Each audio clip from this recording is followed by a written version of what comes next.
The Consumer Bankers Association is pleased to welcome you to today's webinar, COVID-19 Guidance for Banks, 5 Ways to Optimize Performance in Today's New Environment, presented by LiveVox. My name is Jill, and it is my pleasure to be the facilitator for today's event, and we want to thank you all for joining. Please note we are recording, and we have muted all participants' lines. If you have any trouble, please email us at cba@compartners.com or send us a message in the chat box. If you are just listening to the program over the phone, you can press *0 and an operator will assist you. This presentation will last up to 60 minutes and will include a question and answer opportunity at the end. You may submit a question at any time by typing them into our chat box in the lower left corner of the screen, and then just click on the send button. I would like to direct your attention to the links box located to the left of the screen where resources are located for you to view, save, or print. Simply click on the link of your choice and a separate web browser window will open, and this will not interfere with your viewing of the program. As a reminder, the views expressed in this webinar are those of the presenters and do not represent the views of CBA or its members. It is now my pleasure to introduce the speakers for today's webinar. First, Denise Anderson is a Senior Manager Collections Strategy with FNBO with over 26+ years at First National Bank of Omaha.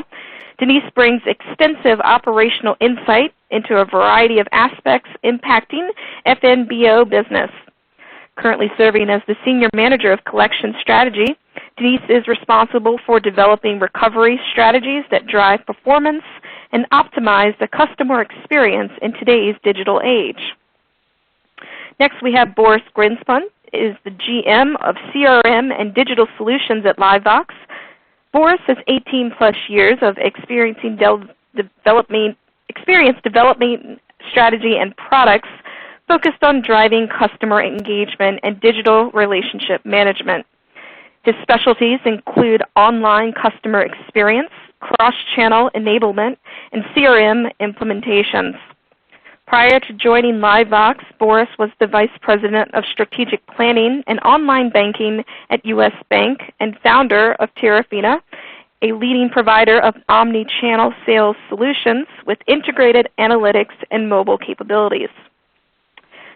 Jim Lentz is Senior Director of Product Marketing with LiveVox, where he is responsible for developing strategy and products focused on driving customer engagement and digital relationship management. He brings to the table 19 years of operational leadership experience in contact centers, driving growth, and CX based on data and customer preference.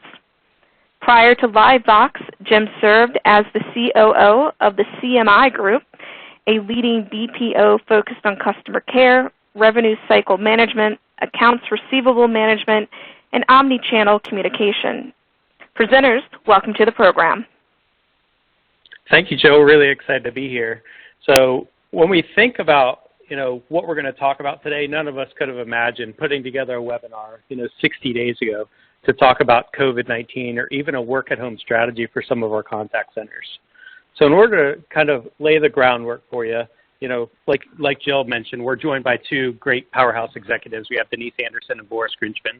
And what I want them to do is actually give them each a chance to kind of level set for you and tell them a little bit about their organization before we dive right into that.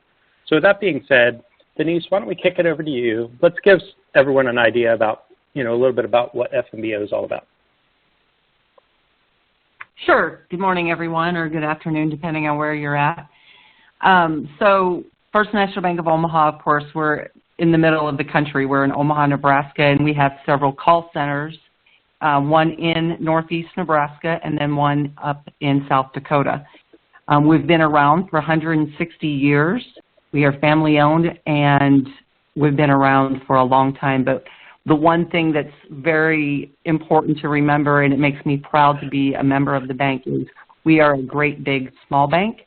So we service a lot of different lines of business, but yet it feels like you work with a small group of people who've got good values, and just we take care of each other as well as the customers every day.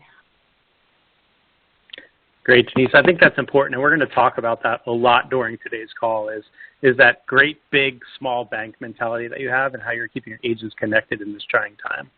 So, Boris, with that being said, why don't you cover a little bit about who LiveVox is? Yeah, absolutely.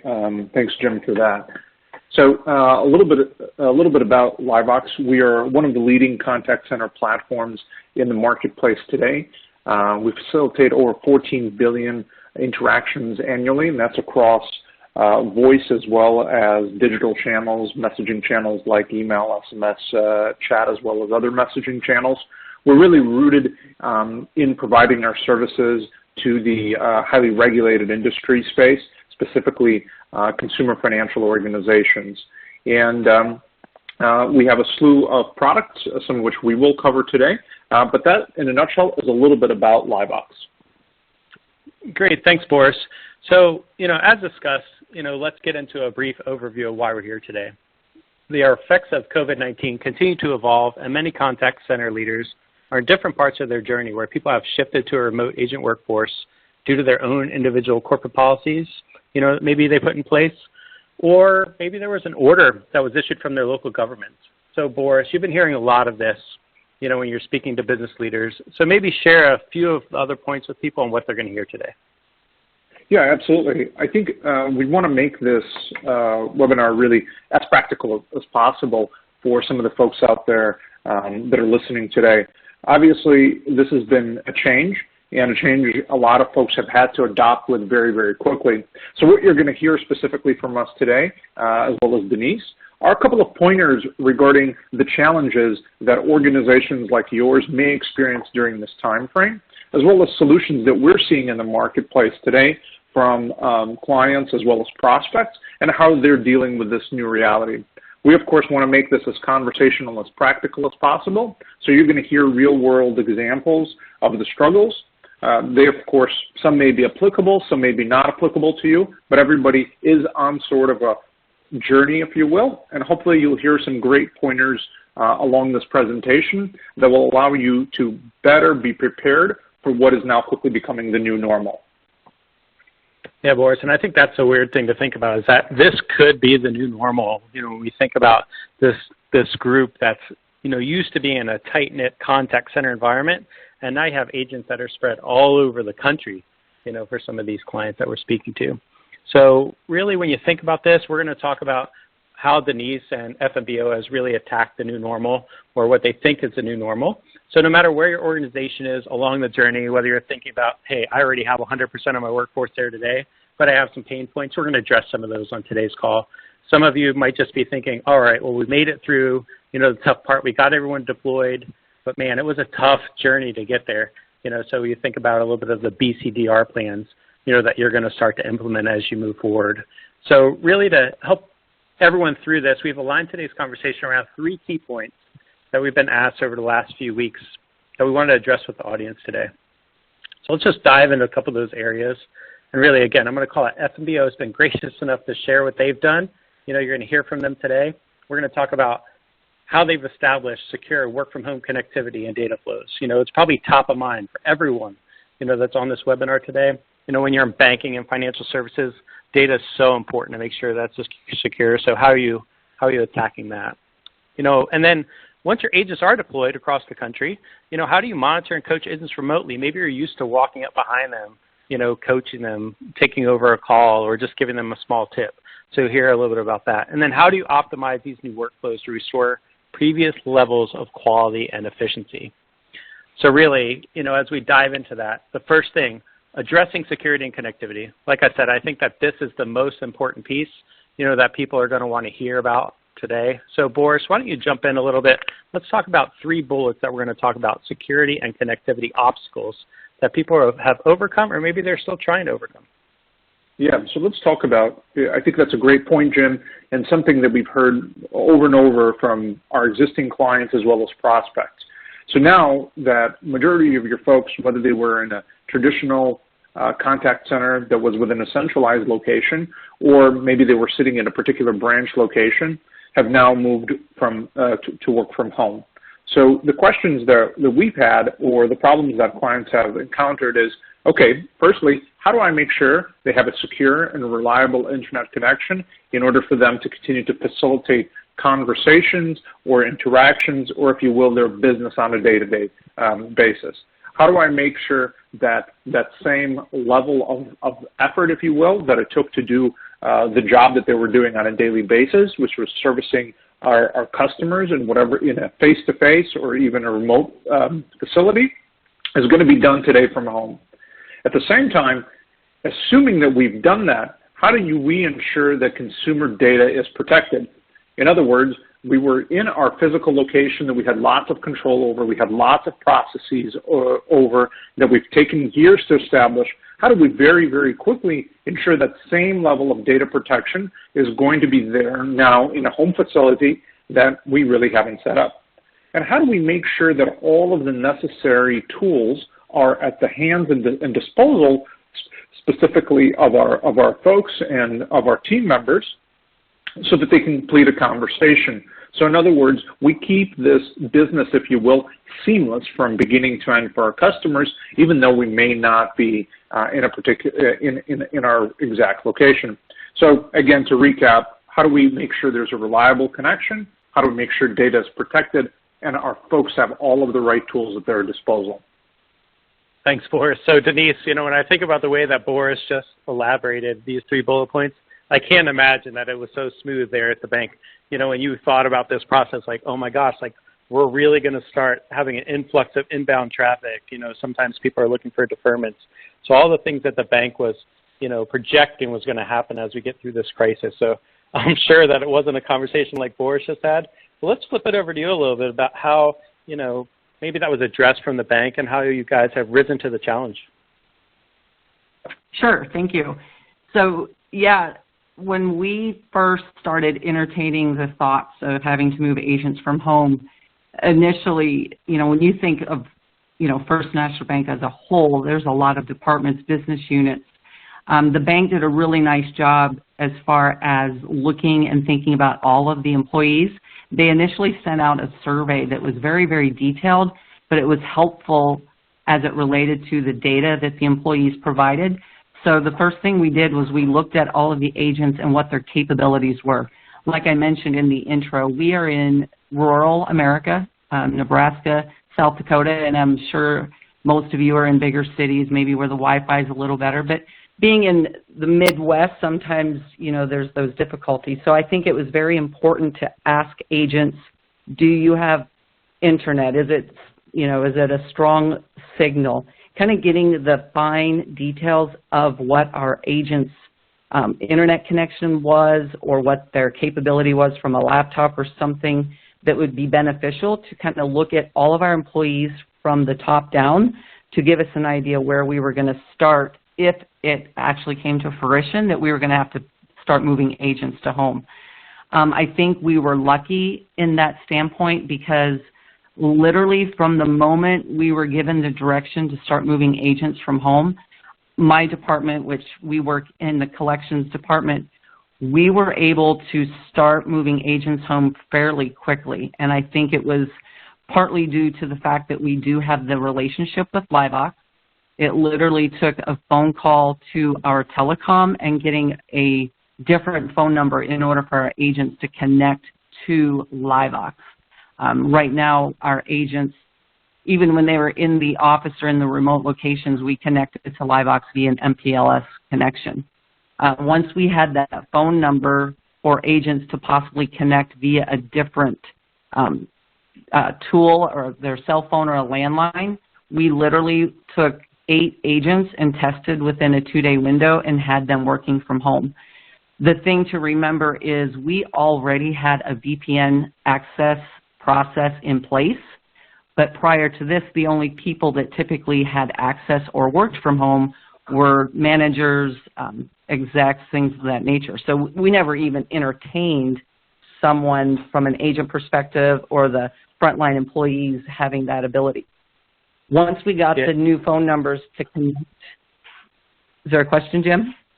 No, I was going to say, I think you're right, Denise. I mean, you would never think about this. So as a contact center leader, you'd never say, oh, you know what, I'm going to start deploying my agents at home. And it was probably something that I don't know, would you say that you were even maybe against the idea if people approached it, before this crisis? Against it before this, yeah, I don't think we even entertained the thought, or was it an option? It was never even discussed. We had the call center, the agents showed up to work, they worked from there. There was never a need, or the question was never asked for an agent to work from home. And we'd hear other businesses that may have had that implemented. I think you hear it more in the bigger cities, that, not in a small town where everyone's coming to work every day. So no, it was brand new. It was, we're going to do this, and let's see how fast we can start moving agents out. And it actually went very smoothly, especially when I started hearing stories from other banks or entities that it was a struggle from the get-go. Yeah, I think it's interesting. Like, one of the things that you touched on here from a connectivity standpoint is one of the first surveys that you did is you actually went out and looked for people that had, a great internet connection at home, or good, I should say. Maybe it didn't have to be great, and people with a laptop connection. And some, I'm sure, on the phone are like, oh, that's kind of weird. Are they using their personal laptops? Maybe you can just touch on, are most of the platforms that you're using that they are, working with every day, I'm assuming they're all web-based platforms. So, you're going in, establishing a VPN connection, and then, speaking to them, on just a web browser. Is that pretty much how you have it set up? Yeah. So right now, also some of the bullets too mentioned there is we did go back and we procured laptops and monitor devices. So we have, the majority of our agents are on bank-owned devices now. Initially, just to get this thing rolling and start to test the waters, we were able to do so with that. But our infrastructure, we have what is called Workspace. So literally, as we were identifying agents that had a strong Wi-Fi connection, ability to access a device, we would give them the VPN access. Once agents were able to get on via the VPN, they chose their workspace, and their environment from home looked exactly as it would if they were sitting in the call center. So all apps or all web-based products or applications that they use day-to-day to perform their job, they literally had that same access from home. So awesome. There's no gaps. Everything was readily available. Yeah, wow, that's so great. So, I mean, even if you think about ramp time and training, it really wasn't that difficult once you got all that in place, because people were able to connect securely, and they were able to use all the tools and technologies that they really use in the office just in a home environment. So that was pretty awesome. And wow, just think about how amazing it is. When I talk to people, and talk about their IT departments, sometimes IT is a little bit of a bottleneck, but I'll tell you what, through this crisis, every single organization that I talk to, especially there at FNBO, you guys have done a great job deploying a lot of technology rapidly, that's really enabled you to take care of your customers. So really great there. That's off to you. So Boris, let's think about from your side a little bit from a LiveVox perspective. Let's roll through some of the ways that LiveVox, maybe has addressed the challenges, but I also want you to speak, at a high level. What are some of the other tactics that, you're discussing with other clients just like FNBO? Yeah, so, as we think about what Denise had stated there in terms of ensuring there's great connectivity, there are the right tools for the job, ensuring sort of access and proper controls, we sort of break things down in a couple of things that we've seen our successful clients take on. And that is really the best ways to address this particular connectivity channels is to make it simple for your employees and agents to be able to connect, have the right controls of access points in data, making sure that people don't see too much, don't see too little, and making sure that everybody has a great assessment of the tools that they need for the job. So internally, whether that's a survey or whether your internal departments already have a little bit of a cheat sheet, but just understanding the applications that they need to utilize every day to do the job goes sort of a long way. And so our successful clients really have sort of taken on that challenge and looked across solving it across these particular three areas. We, of course, at LiveVox, have some tools that help our clients do exactly that. So from that standpoint, we've We've sort of ensured that our clients have great connectivity. We make it simple, make it easy. This just ensures that your folks aren't, spending a lot of time trying to find that new password, calling into your own internal support center and resetting that password constantly, and ensuring that every day for them starts just as smoothly as it did in a physical location.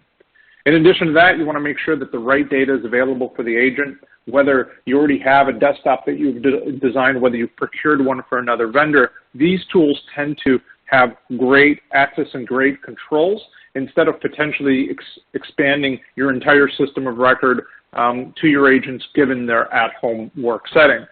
You, of course, at the same time want to also make sure that you're PCI compliant. So as your agents, specifically in at-home setting, are taking payments, this is an example of one of our clients taking a secure payment over the phone, but this information isn't kind of being thrown around, and you're utilizing the right tools that are in place for you in order to obscure some of that data and make sure that it's not exposed. And of course, if you have other third-party tools, you want to make sure that they're provided in a controlled environment so that your folks out there at home now have the most amount of success. So these are just some examples. I know there are lots of folks that have already deployed some of these solutions. We look at these solutions and think of how critical they are in a time of need like this for folks needed to control an uncontrolled environment, if you will, Jen. So, Boris, one of those items that you touched on, actually, I'm going to go back to it just for a second here. So I'm going to go back to, one is secure payment capture. So when you just think about the information that people are having to do, we think about PII, we definitely think about any credit card information or any checking account information that you might need to process, if you are taking payments. So could you just cover maybe like an outside of the box way that some people are using this and walk through maybe a little bit of a workflow from a customer perspective? So what happens here? I'm calling in, maybe I need to make a payment, on my loan. How is that done? Yeah, absolutely. So in a traditional environment, let's talk a little bit about this. In a traditional environment, Jim, where everything is controlled, in the kind of the physical world, if you will, or in the centralized world, you would call in, you'd provide secure information to the individual on the other end, that's a bank employee. They would take that information down. They may jot it down, unfortunately, although we know that that's not exactly best practice, but they may enter it into the payment system or the merchant system that the bank is utilizing in order to process that payment, whether that's a credit card payment, whether that's a check payment. But point being, Jim, is that from that standpoint, that information that the consumer has shared with you has now been shared with the employee at the bank, and that employee at the bank is now entering it somewhere else. And that's super highly sensitive information. And maybe that was okay when it was in a controlled, centralized location, but that's no longer the case. In this particular piece, the flow is actually fairly similar from that perspective, but there's only one large caveat, and that is that when there's a conversation and there's a sensitive data exchange between the banker and the consumer, there's an IVR prompt that's essentially conferenced in real time by that agent, by the bank employee that's now working at home, and it's prompting the user to enter all of the information. But of course, at this point in time, the bank employee actually is not hearing the credit card information. They're not hearing the PIN.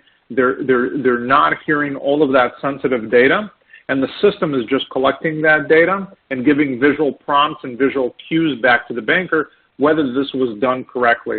Of course, they're in a conference bridge, so if there's actually any help that's needed, the consumer can just right away ask the banker for some assistance, but this really minimizes what I would call that data leakage, that need, if you will, to write down and jot something down on a piece of paper.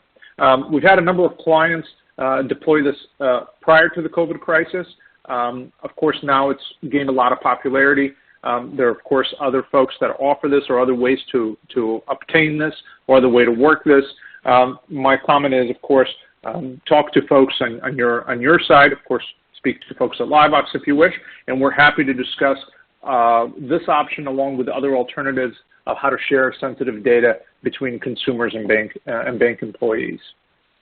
Thanks, Boris. I think it was just important to show a little bit of the innovative ways to overcome some of the obstacles that might have stopped some people from putting employees at home before. They're used to walking into a contact center, PCI compliant. There's no paper, there's no pens, there's nothing like that to record information. So, that's definitely one of the obstacles that your auditors look for. So thanks for sharing that. All right, so we just discussed connectivity. We got people connected, but now how do I monitor them and how do I keep them engaged?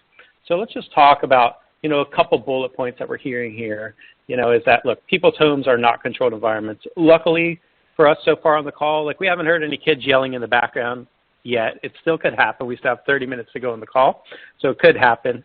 But they're not controlled environments. We just discussed pen. We just discussed paper. How can we control, some of the sensitive information? Then we'll talk a little bit about feedback. It's normally a face-to-face session. We hear what's happening on the calls. Maybe we have some speech analytics rolling, but at some point you're having a conversation to coach agents on how to improve some of their calls. So that's not happening anymore. You can't just go up to someone, hey, come over to my office. Let's, go over to this corner and have a conversation. That's not happening anymore. So when we think about those one-on-ones, they were structured. Maybe every day at 10 o'clock you met with your supervisor or you met with one of your agents. Well, that's not happening anymore. Maybe it is. So we're going to hear from Denise on how she's attacking some of that. And then how do ad hoc conversations happen now? So in the new world, disparate work environments, what does that look like? So Denise, with that being said, let's talk about a little bit how FNBO rise to the challenge of having, workforce where you just can't come up, touch them, and have a conversation anymore. Sure. It's kind of interesting because you would think the environment would change drastically in this world also, but luckily for us, we, minus that face-to-face interaction, we have done a really nice job, and when I say we, I mean the managers and leads in our structure. We still are listening and coaching on the LiveVox platform from the management's perspective. So we already had processes in place where we listened to calls, and then we would, as you said, have the, hey, let's go over in the quarter and have this conversation or discuss this call. What we have found is our management team and the leads that are doing the coaching and having conversations, they're using one of the functionalities that LiveVox gives us. It's the barge functionality. So as we are listening to calls, maybe there was a really great call or maybe there was a call that was just very difficult, the management team, they're able to use the barge functionality. So once the call has actually ended, the manager can actually hit the barge and have a one-on-one conversation with the agent right there. It saves the agent having to log out, disconnect their cell phone maybe or whatever they are using to have the connectivity, but having a separate conversation that causes a whole lot of other steps. So from our perspective, the listening, monitoring calls, there has been no gaps in that. What we have found that's really great, that's kind of replaced that face-to-face, is we in the management team are using WebEx conferences, and they're actually using the video too. So they're actually seeing each other so they can have a conversation and have any kind of discussion they need to around KPIs or how things are going just from maybe a personal level. Oh, that's so awesome. And, we hear about, some of the barging technology. We were on with some other executives, and it's really interesting is that, when you go and you start monitoring, this is really enabling some of the, even the C-level executives to get connected with some of the agents now. Keep in mind, some of those agents, all of a sudden they hear their CEO or COO join the call, and they're like, they freeze up a little bit, but then it kind of puts them at ease, as they start to hear more and more interactions down to the employee level. I think we're starting to, even see executives learn a little bit more about an employee that they might not have a chance to really get to know. So I know, Denise, and just a little bit, we're going to talk about the social aspect, because so far we're talking about connectivity and performance. Just a little bit later, we're going to talk about the social aspect too as well. So this is all pretty interesting, and it sounds like you guys had a really robust process, already set up that you were able to continue using as you set your agents home. But, for some others, this has been a big challenge. And Boris, I think what we want to do is really talk about, Denise and her team have done really well. They've got it down. They have this process rolling pretty smoothly. So again, hats off to Denise, kind of showcasing her talents there at the bank a little bit. But let's talk about some of the other clients. Maybe they're struggling a little bit more, Boris. So let's talk about some other methods that they might use and some other tools that are out there for them to address. Yeah, absolutely, Jim. And I think there's, you kind of want to look at this as a facet on a particular journey. So it's not about what you're doing today. I understand, if you're doing some great things, I think that's great. You can improve on that, and we'll talk to you a little bit about that. If you're just starting out, there's also things that you could do right away that could actually have a tremendous amount of impact for your bank or for your institution.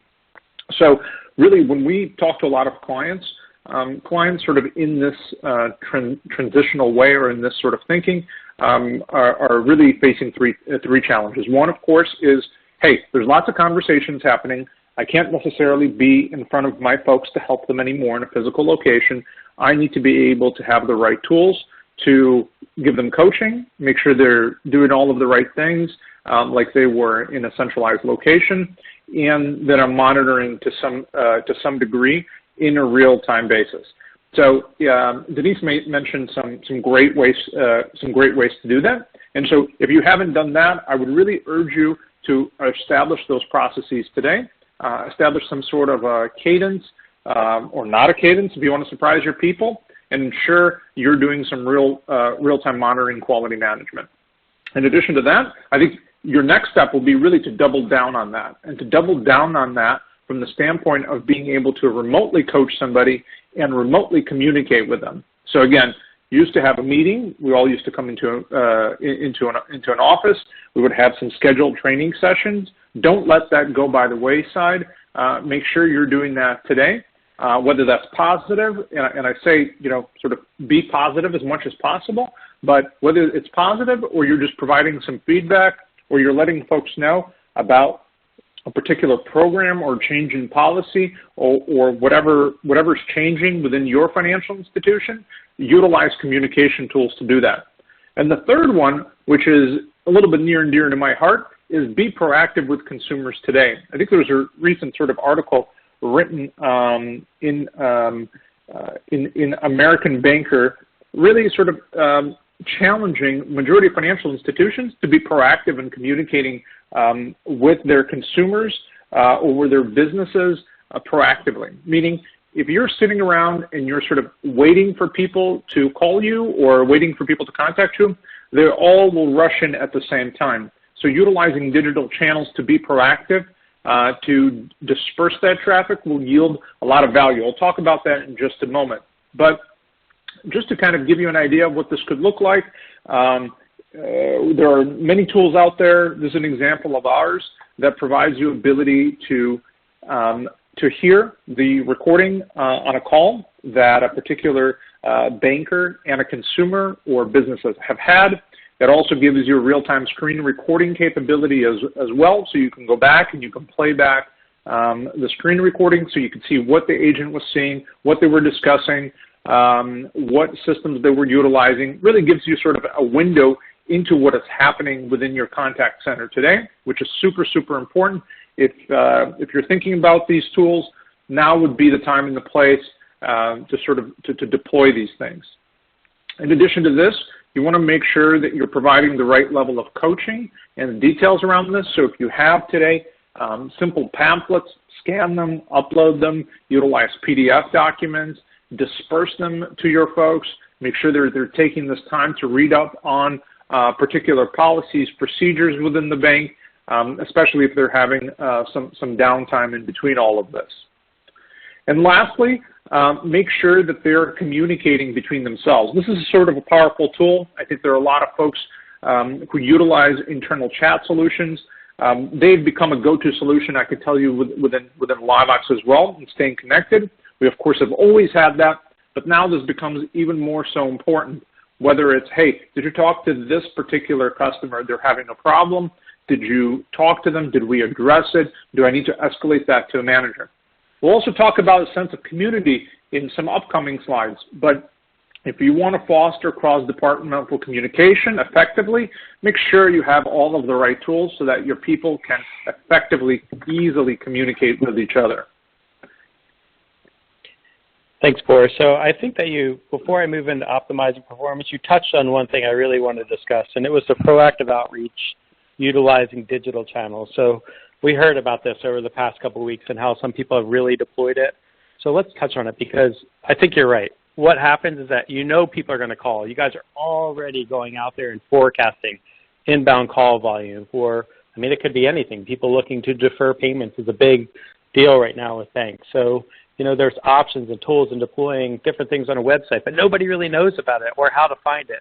So why don't you talk a little bit, Boris, about how people are using digital channels for proactive outreach that's really like building the customer experience and the customer loyalty? Because if not, they're just going to call the contact center. There's no way they're going to staff fast enough or have as many people, on to handle those calls. So what's some ways that we could utilize some of those digital channels? Yeah. So, Jim, I think you bring up a great point. And during times like this, there's a lot of uncertainty. There's a lot of uncertainty. Hey, am I going to be okay financially? Is my financial institution aware of my particular situation? Is my business going to be around? And whenever you have uncertainty, folks get, of course, nervous. Folks call on their revolvers. Folks really start to reevaluate their financial situation. And so this is also at the time when they start to sort of evaluate the relationship that they have with their financial institution. But practically speaking, what has that led to? What that has consistently led to and what we've seen is an absolutely enormous increase in inbound customer care traffic, and absolutely, I don't want to say the worst time, but absolutely the hardest time for financial institutions. And so anybody we talk to today is letting us know, hey, Boris, you guys got some great solutions, but I've got inbound call volume that's all creating a huge bottleneck at a time when I've had to move my agents to work from home. And, while that has gone relatively well, there's still certain gaps. So in other words, I'm having larger than expected call handle or call wait times. And these are complex situations, so of course call handle times have increased substantially. So what we've seen successful financial institutions do is they've gotten ahead of this. How have they gotten ahead of this? Well, first of all, they've utilized the combination of email and SMS to proactively message to their base and let them know about deferments, about processes for deferments, and where some of these deferments may be located. We've seen people let consumers know, hey, we're closing down this particular branch, or this branch will be open, but this branch will be open during particular business hours. And so there you're sort of looking out for your consumers, and you're getting ahead of things. So instead of them calling you, you're being proactive in your communication cycle. In addition to this, we're finding this to be a bit of a frictionless communication in that people get their FAQs answered much, much quicker. So people are responding to SMS messages the banks are sending, saying, hey, look, thank you for this information, or hey, can you help me with this? And, sort of a conversation ensues. It's less invasive, less pervasive than potentially having to actually make an outbound phone call in some instances. And it also promotes lots of self-service, as I mentioned earlier, directing the consumer saying, hey, this is the process for this. In case you're interested, we're looking out for your best interest. Here's where you're going to find them. So we're finding that actually alleviates and it decreases the traffic going in from a call center perspective into in sort of all at once and alleviates that bottleneck, if you will, Jim. Thanks, Boris. I think it's important to think, like right now, it's really a time to be innovative. Think outside the box. Think of ways to communicate with your consumers in a way that you might not have done before. So when you think about those digital channels, if it's just leading to an inbound call, you're not slowing it down. Give them an option to self-service, or maybe even give them an option to respond to just not drive the inbound traffic, because that's one of the things that everyone's dealing with. And I think, it's important. It's an important point because now we're going to talk about optimizing performance. And Boris, you brought up the bottlenecks that happen. So now, how do they scale compliance monitoring, quality control? So we're going to talk about that. But before we do, I want to sprinkle in a little bit of other things. Team bonds is really important, and how do we really connect across distributed teams? So, Denise, I'm going to get into your slide here, a little bit about how you've risen to the challenge. But before we just talk about production and how you were able to optimize by utilizing technology, what I'd really like to do is hear from you a little bit. How are you staying connected with your employees? I can imagine in your contact center, you guys are constantly running contests, keeping people motivated, just things that happen in the day-to-day contact center. So you mentioned WebEx. What are some other things, that you're doing to connect your team just from a social aspect? Sure. I think the bank has done a really nice job kind of for all departments, not just mine, but all departments. They've actually created a new Facebook page called the 209. We have a newsletter that we typically would get prior to the COVID. It would give fun little facts, things of maybe health-related recipes or working out. The bank went ahead and created a special Facebook group for the employees, and it's fun to watch because now you've got all these employees who maybe never knew each other. They worked in different departments, and that's one way they're able to keep in touch and maybe just have that sense of, oh, there are still people out there.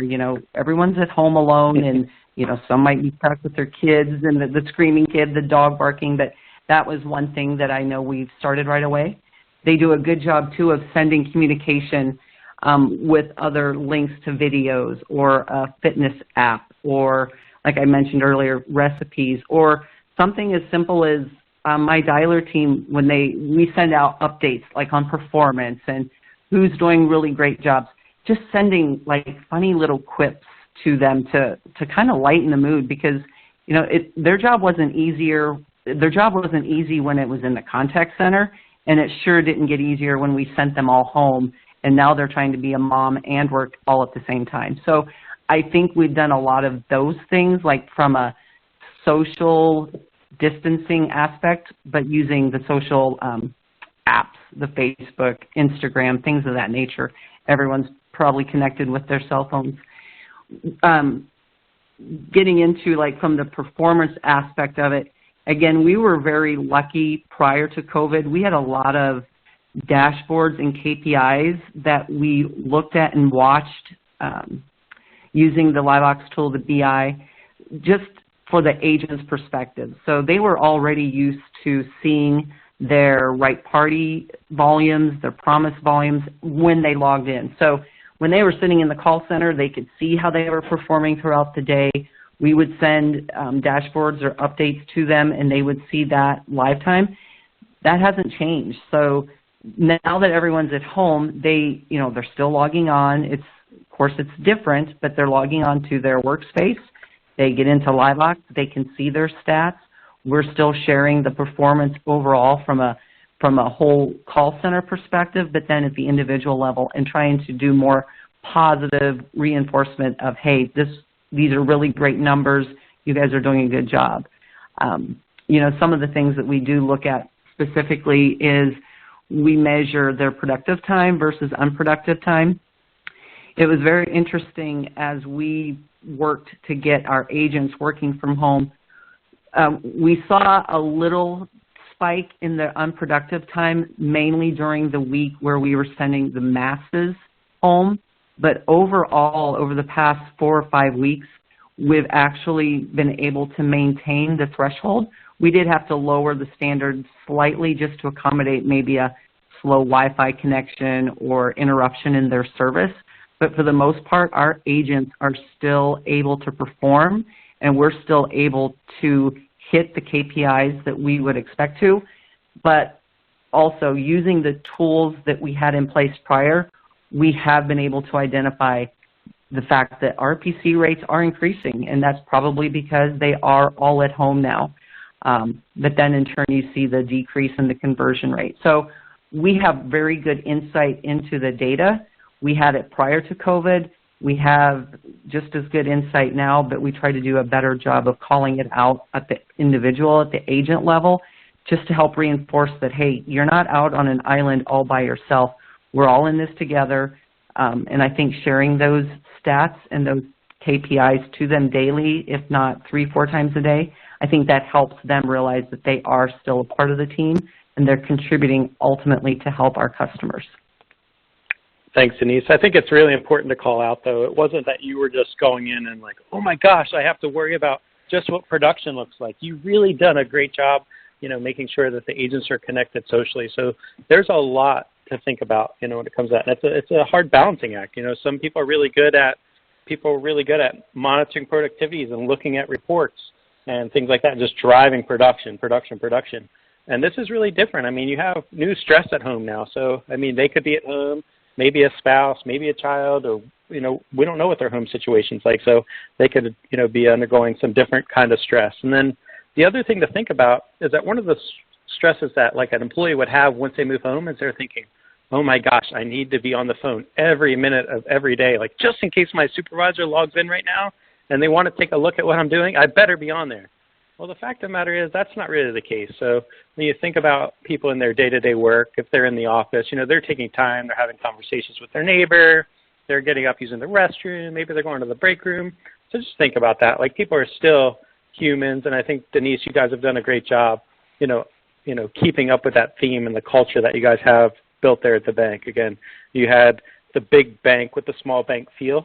So keeping that culture, I think, is so important, and one that I really hope resonates with the rest of the audience that we hear or that are listening in today. So Boris, I'm going to flip over to you a little bit. Like, let's just keep up with the same theme. You're going to talk a little bit more about from the software side, but why don't you pause a little bit to talk about how you've connected with some individuals in a different way than maybe you have in the past, and then you can go ahead and feel free to roll into some of the tools and ways to adjust the challenge. Yeah, absolutely. Well, I'll say this, Jim, in all of this flurry of all of these articles that talk about discovering your new hobbies and everything else, I think this has given me a little bit of time to think and reflect, which sometimes helps to think a little bit more about the product holistically and think about what we're doing here with customers, which I've found very, very helpful. So I've probably taken, I'll call it the less productive, more focused approach in terms of how I'm managing my day and what I'm doing to find sort of a greater purpose in the things that I'm doing. Having said that, of course, we utilize lots of tools to connect. You and I talk all the time, so that's so there isn't any reprieve from that standpoint.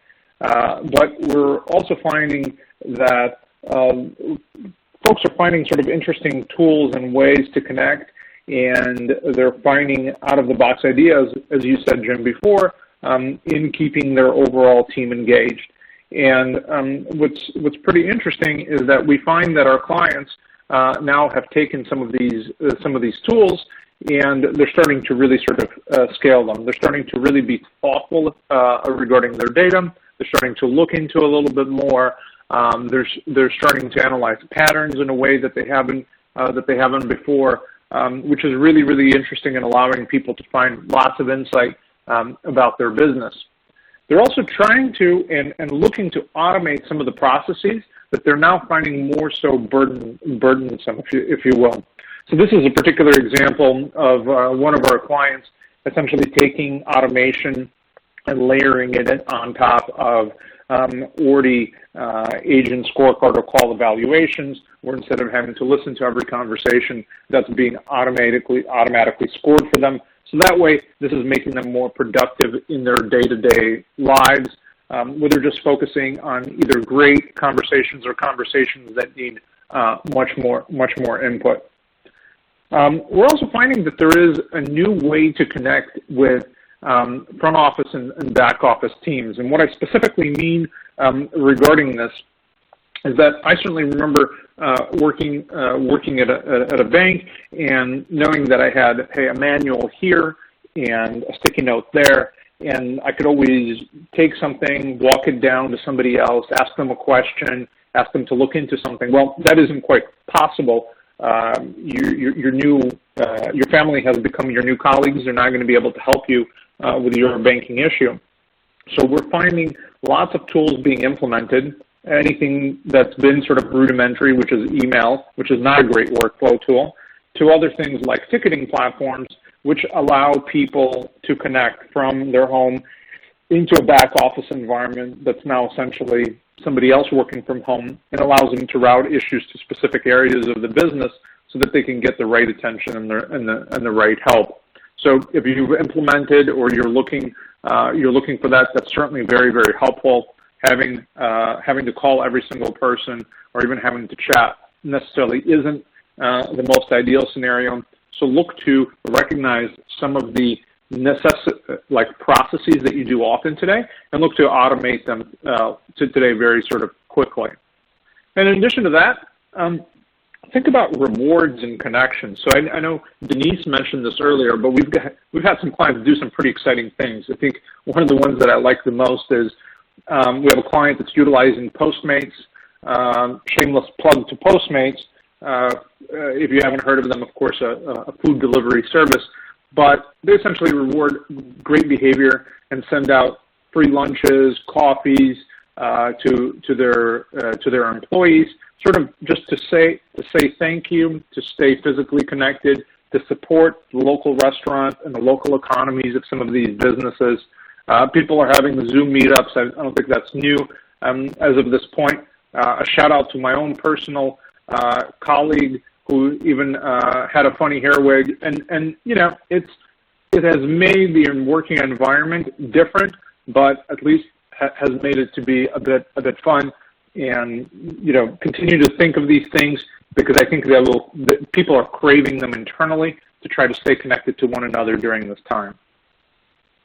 Yeah, thanks, Boris. It's all just so important, and I know we're running up about 10 minutes to go on the webinar. I do want to remind everybody, in the bottom left corner of your screen, you can type in any audience questions that you have for Boris. You know, think of him as just being an expert across, you know, a broad audience of clients there, and maybe from a software perspective. And then if you're battling something that you think that might be relevant to something that Denise has gone through, definitely type that in the questions box, and we'll answer that here at the end of the session. But before we go, Denise, if you were to start all over again, I like to give, you know, panelists a chance to do, just share maybe some best practices, or if you had tips, like if someone just would have told you something before you got started down this journey, what would you like to share with everyone and leave them with? That's an interesting question to answer, but when I look back and think about how we were able to do this and how we did do it, you know, as you're working with the employees, I think just being open and honest with them, because ultimately that's what we want them to communicate and how we want them to communicate with the consumer, the agents.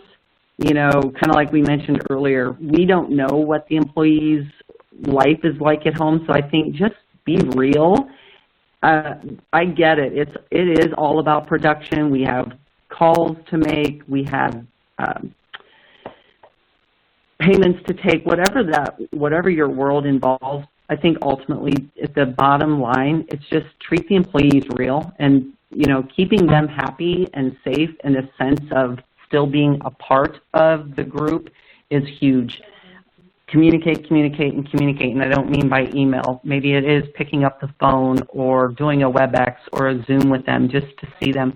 And then I think just overall, you know, be thankful. You know, I watch what's going on in the industry. I watch what's going on personally around me, and I think it helps me and my team just to remember all of the things that I'm thankful for as it relates to my job or the technology, my teammates. I think it helps keep a positive spin on it, and maybe your list is not as long as ours as it relates to the job, but I think making sure we call out the things that we do good helps as we try to improve other processes that maybe we need to improve on or introduce a new tool. So those would be my recommendations, I think.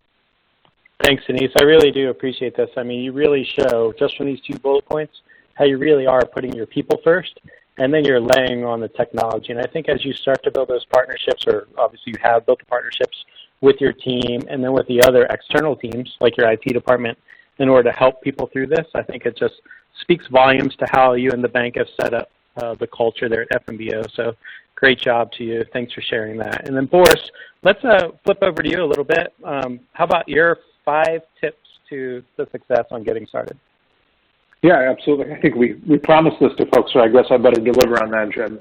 So For I sure. think first and foremost, let's keep it simple. You've got challenges today, whatever that challenge may be, whether it's connecting and establishing connection with your agents, making sure that they have the right systems.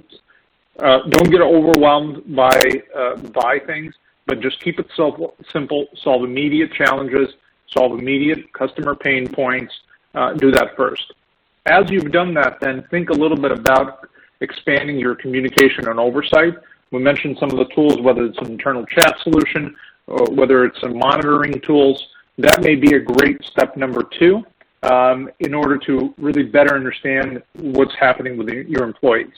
Third, unify the processes and experiences. So whether that's from your consumer standpoint, making sure that their voice conversations are connected with email, SMS, chat conversations, or whether it's for your employees, that they're connected with a back office team that's going to help them solve a particular issue. Unify processes and experiences. Step number 4 would be to automate that. So if you're doing something all the time, it requires 2 to 3 clicks, but you do it often and it provides little to no value, look at how you can automate that. Again, lots of great tools out there to help you out when you're ready to move forward. And 5, as Jim mentioned, establish new ideas and try something new. Always have room for innovation, also in a time like this, because if this is the new, you may want to get ahead of it. And then this is a last bonus tip. I read a great article, why you should completely ignore everything everybody's putting out there regarding optimizing, and finding your next new hobby. Just really reflect, take your time to spend with your family, and try to enjoy this time as much as you possibly can, given the crisis that we're going through. So as people get this deck, please read the great article. I found it to be very, very useful. Thanks, Boris. I appreciate you sharing that. So with that being said, again, reminder down in the bottom left corner, audience questions. Go ahead and type your questions in there. And Lindsay, if you're out there, I think we have a couple questions. We have about 3 to 4 minutes left, so let's get through as many as we can. And then, sure, as the time starts to expire, if you could just throw it back to Jill for closing remarks, that would be great. So kick it over to you for some questions.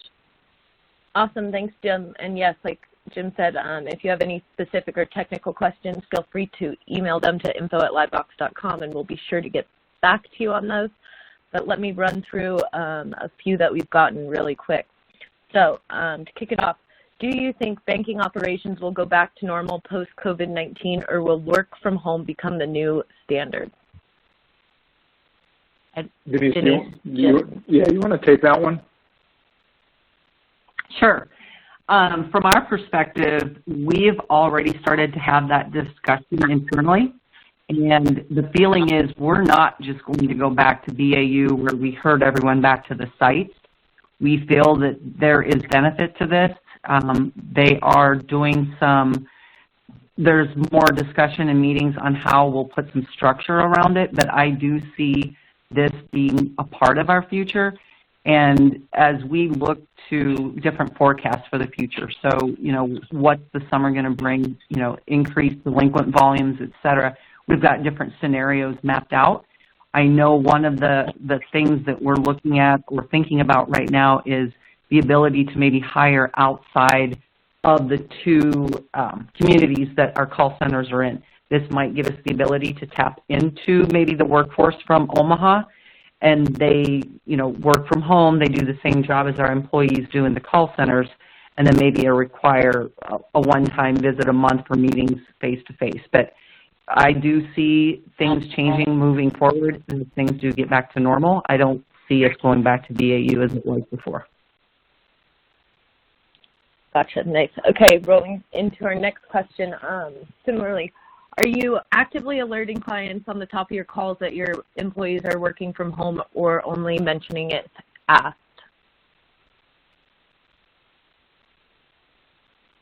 Is that question for me? Sure. Denise, I don't know if you want to go ahead and answer that. No, we didn't proactively send out any communication telling them that we were all working from home. I think it's just happening naturally as our agents are talking to the customers. Got it. And then finally, Boris, this might be one for you just before we end real quick. It's one thing to do continual training for seasoned employees that have already been onboarded, but how do you suspect handling training of entirely new employees moving forward? I don't know if either of you have thoughts. Yeah. I mean, I think that's a good question. I think we see a couple of different ways that clients do this today. Certainly, there's the onboarding packet and sort of processes that people go through. We have a number of clients who have deployed scripting tools, sort of that are writing alongside with the agent and sort of prompting them and helping them along the conversation at various steps. So there's that. Some folks have utilized knowledge bases as well to help find some training material. And then for new employees, of course, coaching and the monitoring functionality is just used a bit more often. So folks have gone from, hey, here's onboarding that's sort of very thoughtfully designed. Here's somebody to sit alongside with. People have also, of course, now remotely done the whole notion of conference calls and listening in on other agents' conversations. So all of those things people have utilized to onboard new agents even during this time. Gotcha. Thank you, Boris. Well, I see we are a minute past the top of the hour. So like I said, if you have any other questions that you would like to answer, please feel free to reach out to us at info@livevox.com, and we'll be sure to get back to you. And with that, I'll kick it back over to you, Jill. Thank you guys so much. Well, a special thank you to all of our presenters today, and thank you to all the participants. With that, we will go ahead and conclude today's program. This session has been recorded and will be available within 3 to 5 business days. You may access the recorded archive by using the same login information you used for today's live webinar, and feel free to share the recording link with your colleagues. On behalf of the Consumer Bankers Association, thank you once again. Have a good afternoon. You may now disconnect.